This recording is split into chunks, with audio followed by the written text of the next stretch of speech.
Good afternoon students. आज हम क्या देखेंगे, क्यूमुलेटिव फ्रीक्वेंसी। सो और next point is cumulative frequency.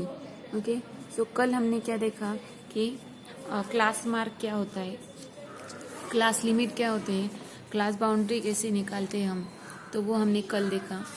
अब आज हम क्या देखेंगे कि cumulative frequency. Okay, so in many situations it is required to find the number of observations below or above a certain value. For example, in a case of frequency distribution of income, the number of persons below poverty line, or in case of frequency distribution of examination marks, number of candidates above 60 etc. is required to be found. अब हम क्या करते हैं, कभी कभी हमें कुछ particular value और पर्टिकुलर वैल्यू के नीचे और पर्टिकुलर वैल्यू के ऊपर कि हमें नंबर ऑफ पर्सन्स मालूम होनी चाहिए, ऐसे मतलब सिचुएशंस रहती है। फॉर एग्जांपल, अगर हमने एग्ज़ाम्स लेते तो हम एग्ज़ाम्स लेते समय हम जब रिजल्ट बनाते तो हमें ये मालूम होना चाहिए कि अबव 60 कितने लोग हैं, और जो फेल हुए मतलब अबव 35 या अबव 40 जो भी पासिंग रेंज है उसके बिलो कितने स्टूडेंट्स है, तो ये हमें क्या होना चाहिए, पता होना चाहिए। तो उसको हम क्या कहते हैं, it is required to be found. In this case cumulative frequency are much useful. So ऐसे केस में हम क्या करते हैं, क्यूमुलेटिव फ्रीक्वेंसी यूज करते हैं। There are two types of cumulative frequency, less than type of cumulative frequency, more than type cumulative frequency. इसके cumulative frequency के दो टाइप्स है, less than and more than. Okay, so less than cumulative frequency of a class is the number of observations less than or equal to the upper limit of the corresponding class. अब less than means क्या होता है, less than type में कि number of observations, कितने number of observations है, which is less than और equal to the upper limit, जो अपर लिमिट दिया है तो उसके बिलो कितने नंबर ऑफ पर्सन्स या कितने नंबर ऑफ ऑब्जर्वेशंस है ये हम काउंट करते हैं, तो उसको हम क्या कहते हैं, लेस देन और इक्वल टू। जैसे कि पासिंग क्राइटेरिया, तो पासिंग क्राइटेरिया के लिए अपर लिमिट सपोज 35 है, 10 तक हमें क्या रहता है, 35 का पासिंग रहता है, तो 35 ये अपर लिमिट हो गया। तो 35 के बिलो कितने नंबर ऑफ स्टूडेंट्स है, मतलब कितने स्टूडेंट्स फेल हुए हैं, तो ये क्या टाइप हो गया, less than type frequency. Okay, and more than type cumulative frequency is the number of observations more than or equal to the lower limit of the corresponding class. मतलब जो lower limit है उसके आगे कितने number of students या number of persons या number of observations है, ये जिसे हम काउंट करते हैं तो उसको हम क्या कहते हैं, lower more than type cumulative frequency. For example, हमें अबव 60 के स्टूडेंट्स निकालने हैं, तो अबव 60 स्टूडेंट्स मीन्स 60 ये क्या हो गया, उसका लोअर लिमिट हो गया, तो 60 के अबव कितने स्टूडेंट्स है, तो ये क्या हो गया, मोर than type cumulative frequency. It is clear from the above explanation that the less than type cumulative frequency can be obtained by computing cumulative sum of frequency from the lowest class to highest class. Okay, तो हम क्या कहते हैं, less than type cumulative frequency में हम क्या करते हैं, एडिशन करते हैं, लोवेस्ट क्लास तो वो हाईएस्ट क्लास की। ओके, फॉर एग्जांपल, यहाँ पे एग्जांपल से आपको ज़्यादा क्लियर हो जाएगा। ये दिया है मार्क्स 0 to 10 के बीच 5 स्टूडेंट्स हैं, फ्रीक्वेंसी मतलब नंबर ऑफ ऑब्जर्वेशंस उतने टाइम्स रिपीट होते हैं, मतलब 5 स्टूडेंट्स को 0 to 10 के बीच मार्क्स है, 10 to 20 के बीच 12 स्टूडेंट्स को है, 20 to 30 के बीच 15 स्टूडेंट्स, 30 to 40 50 5 4 और 40 to 50 4। तो less than type cumulative frequency, तो 50 के बिलो 50 ये क्या हो गया, अपर लिमिट हो गया। लेस देन के लिए हम अपर लिमिट देखते हैं और मोर देन के लिए हम लोअर लिमिट देखते हैं। तो लेस देन के लिए अपर लिमिट 50 हो गए, तो 50 के पहले कितने नंबर ऑफ स्टूडेंट्स है ये निकालने, तो लेस देन क्यूमुलेटिव फ्रीक्वेंसी, तो फर्स्ट एज इट इज़, फिर क्या करनी है, ये इन दोनों की क्या करनी है, एडिशन, 12 + 5 17, फिर जो भी आंसर आए उसमें नेक्स्ट फ्रीक्वेंसी ऐड करनी है, 17 + 15 32, 32 + 4 36, 36 + 4 40। तो 50 के बिलो कितने स्टूडेंट्स है, अब 50 के आगे न मार्क्स ही नहीं है, तो 50 के बिलो कितने स्टूडेंट्स होंगे, टोटल 40 स्टूडेंट्स होंगे, तो ये हो गया less than cumulative frequency. Okay, next is अब more than cumulative frequency. More than के लिए हम लेस क्या कहते हैं, लेस लिमिट देखते हैं, मतलब लोअर लिमिट। तो लोअर लिमिट क्या है, 0 to 10, तो ये क्या हो गया, ये सपोज 0 to 10 ये लोअर लिमिट हो गया। तो यहाँ पे हम क्या कहते हैं कि टोटल एडिशन कितनी, नंबर ऑफ स्टूडेंट्स 40, तो 40 मोर देन के लेस के लिए हम क्या करते हैं एडिशन करते जाते हैं और मोर देन के लिए हम क्या करते हैं सब्ट्रैक्शन। तो हाईएस्ट फ्रीक्वेंसी है 40, तो 40 में क्या करनी है नेक्स्ट क्यूमुलेटिव फ्रीक्वेंसी माइनस करनी है। तो 40 माइनस 17 दैट इज 14, तो 40 ये हो गया हाईएस्ट। तो 40 में से क्या करना है 40 माइनस 5, 40 पहले as it is 40 minus 5 35, 35 minus 12 23, 23 minus 15 8, 8 minus 4 4, 4 minus 4, तो लास्ट में 0। तो ये क्या हो गया मोर देन क्यूमुलेटिव फ्रीक्वेंसी और ये लेस देन क्यूमुलेटिव फ्रीक्वेंसी।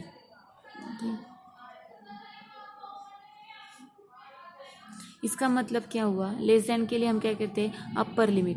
अब अपर लिमिट 0 to 10 है, तो 10 तक 10 मार्क्स से अपर लिमिट हो गया। तो 10 के बिलो कितने नंबर ऑफ स्टूडेंट्स है तो 5। अब 10 to 20, 20 के लिए क्या है अपर लिमिट 20, तो 20 के बिलो कितने नंबर ऑफ स्टूडेंट्स है तो ये 12 + 5 17। तो 20 to 30 इसका अपर लिमिट क्या हो गया 15, तो 15 का ये अपर लिमिट क्या है 30। तो 30 के पहले मतलब बिलो कितने नंबर ऑफ स्टूडेंट्स है तो इनके भी 30 के पे बिलो मार्क्स है, इनको भी है और इनको भी है, तो इनकी सबके एडिशन मतलब ये लेस देन क्यूमुलेटिव फ्रीक्वेंसी आएगी। अब इस क्लास के लिए इन सब की एडिशन, इस क्लास के लिए इन सब की एडिशन, ये हो गया लेस देन। अब मोर देन के लिए मोर देन मतलब हम क्या कहते हैं क्यूमुलेटिव फ्रीक्वेंसी, मोर देन के लिए हम क्या कहते हैं लोअर लिमिट देखते हैं। तो 0 to 10, तो 0 to 10 का जो ये रहता है क्लास इंटरवल मतलब लोअर लिमिट, तो लोअर लिमिट क्या है 0। तो 0 मार्क्स के अबव कितने स्टूडेंट्स से 0 मार्क्स के अबव, तो सबको 0 to 10 के बीच है, मतलब ये भी है ये भी है 0 के अबव, तो ये सब है, तो ये 40 आएंगे।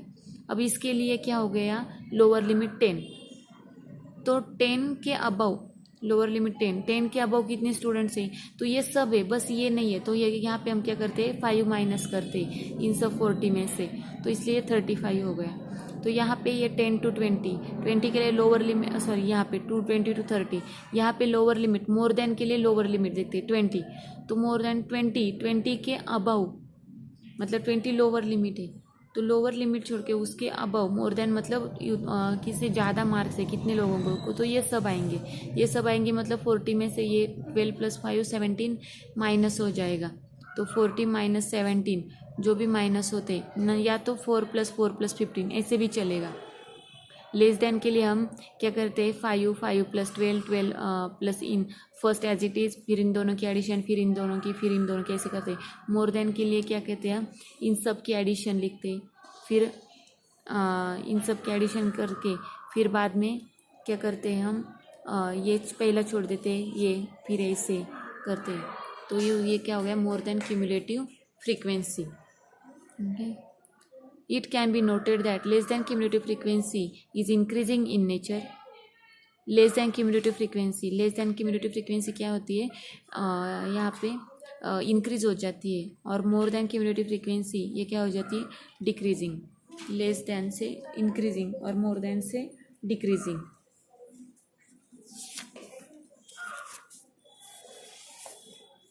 अब next point is relative frequency. Two different frequency distribution may not have the same total frequency. Hence, for the purpose of comparison and interpretation, sometimes it is better to express the frequency of a class in terms of a proportion of the total number of observations. The proportion of number of observation in a class is the relative frequency. अब to different frequency distribution है, उसके लिए same total frequency नहीं, same number of frequency. तो for the purpose of comparison करने के लिए, suppose 2 classes है, 2 क्लासेस का हमें रिजल्ट निकालना है और उसका कंपैरिजन करना है, तो यहाँ पे हम क्या कहते हैं relative frequency. For the purpose of comparison and interpretation sometimes it is better to express the frequency of a class in terms of proportion, और परसेंटेज में हम निकलते of the total number of observation. The proportion of number of observation in a class is the relative frequency, तो उसको हम क्या कहते हैं रिलेटिव फ्रीक्वेंसी। अब रिलेटिव फ्रीक्वेंसी के लिए फॉर्मूला क्या है class frequency upon total frequency. Okay, so it can be noted that relative frequency maintains the same pattern which is observed in a class frequency. The total of relative frequency is 1। क्या आ गया it can be noted that. अब relative frequency maintains the same pattern, which is observe in a class frequency, the total relative frequency is 1. अब relative frequency कहाँ कहाँ पे use होती है? इकोनॉमिक्स में, कॉमर्स में, यहाँ पे वो रिलेटिव फ्रीक्वेंसी यूज़ होती है. अब यहाँ पे देखो रेंज दिया है 0 to 10, 10 to 20, 30, 40 ये रेंज है, उसमें फ्रीक्वेंसी भी दी है. ये number of observation class interval है, यहाँ पे नंबर ऑफ स्टूडेंट मतलब फ्रीक्वेंसी दी है. तो हमें रिलेटिव फ्रीक्वेंसी फाइंड आउट करनी है. ये मार्क्स हो गए, ये फ्रीक्वेंसी हो गया. तो रिलेटिव फ्रीक्वेंसी मतलब क्या है? ये क्लास फ्रीक्वेंसी कितनी है? 5 डिवाइडेड बाई टोटल मतलब ये टोटल नंबर ऑफ ऑब्जर्वेशंस कितनी है? 100. तो 5/100 0.05, 25/100 0.25, 27/100 0.27. तो मतलब ये फ्रीक्वेंसी को हमें टोटल फ्रीक्वेंसी से क्या अगर डिवाइड करेंगे तो हमें क्या मिलेगी? Relative frequency. तो ये फॉर्मूला हो गया रिलेटिव फ्रीक्वेंसी का कि class frequency upon total frequency. Okay. अब next point is guidelines for the choice of classes. Okay, so classification of data is a sort of compromise. Therefore it becomes important to choose appropriate number of classes. Next point is guidelines for the choice of classes.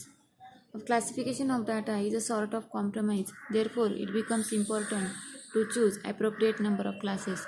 The classes should be chosen so that it will condense the data and it will also maintain the patterns in the original data. Okay, so classification of data is a sort of compromise. Therefore it becomes important to choose appropriate number of classes. The classes should be chosen so that it will condense the data and it will be maintain the patterns in the original data. अब classes कैसे choice करते हैं ये देखो. Number of classes should not too large. ये जो classes हम add करते, सपोज हमें मार्क्स जैसे कि हम डिस्ट्रीब्यूशन करते हैं कि 0 to 10 के बीच कितने बच्चे, 10 to 20 के बीच कितने बच्चे, 20 to 30 के बीच कितने बच्चे, ऐसे जो हम डिस्ट्रीब्यूशन करते तो ऐसे जो क्लासेस बनाते हैं तो क्लासेस के लिए कुछ कंडीशंस है. तो पहली कंडीशंस क्या है कि number of classes should not be too large. ये ज़्यादा बड़े नहीं होने चाहिए large. Otherwise it will not serve the purpose of condensation. Okay, so अगर हमने क्लासेस ज़्यादा बड़ी हो गई तो वो कंडेंसेशन ऑफ पर्पज़ मतलब हमारा जो पर्पज़ है वो हमें हमारा साध्य नहीं होगा. The number of classes should not to be too small. ज़्यादा स्मॉल भी नहीं होनी चाहिए, जैसे कि 0 to 2 के बीच में कितने बच्चे, 2 to 4 के बीच कितने बच्चे, ऐसे ज़्यादा छोटे भी नहीं होने चाहिए. If the number of classes is too small it will not reveal the pattern in the original data. तो हमें ओरिजिनल डाटा हमें कंक्लूजन निकालना बहुत डिफ़िकल्ट हो सकता है. So more due to the small number of classes each class will too wide. For further computation, it is assumed that the observations in the class are situated at the center of the class. The assumptions will not remain valid for wider classes. The number of classes should be between 7 to 20.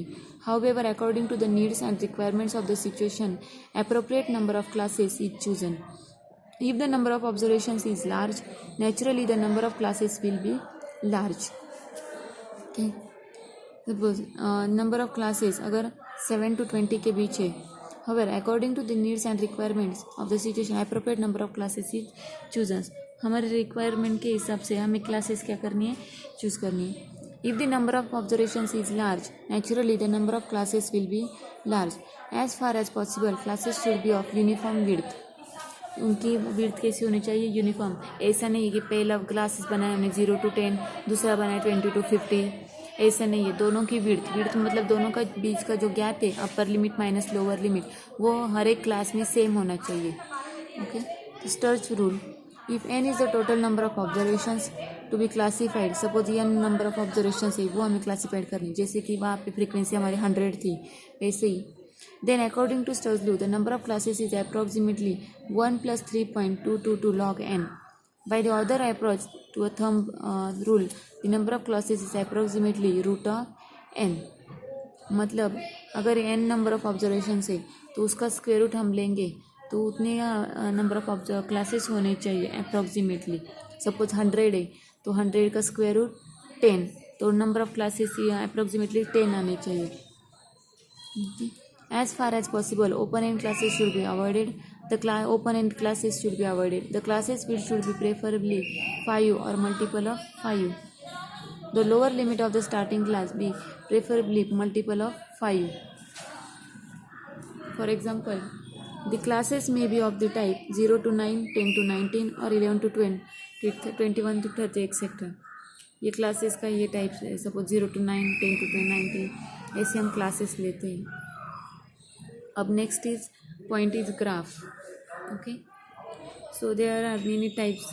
ये जो frequency है हम graphically भी represent कर सकते हैं. जैसे कि टेबल से हम पूरा डाटा हम एक्सप्रेस करते हैं, तो वैसे हम ग्राफ से भी, जैसे कि हमारा रिज़ल्ट आया है पूरे 10 स्टैंडर्ड का, तो वो रिज़ल्ट जैसे हम डिस्ट्रीब्यूशन करते हैं कि 60 के अबव कितने स्टूडेंट है, 50 के अबव कितने स्टूडेंट है, 0 to 10, 10 to 20, 20 to 30 के बीच कितने स्टूडेंट्स है, वैसे हम ग्राफिकली क्या कर सकते हैं, उसको रिप्रेजेंट कर सकते.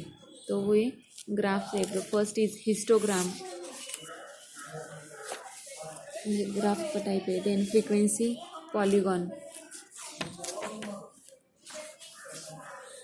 Frequency curve, cumulative frequency curve. तो ये सब टाइप से हम क्या कर सकते हैं, ग्राफिकली हमारा डाटा क्या कर सकते हैं, पिक्टोरिकली रिप्रेजेंट कर सकते हैं. तो उसको हम क्या कहते हैं, ग्राफ कहते हैं. तो नेक्स्ट लेक्चर में हम ग्राफ्स के बारे में डिटेल में डिस्कस करेंगे. Okay, thank you.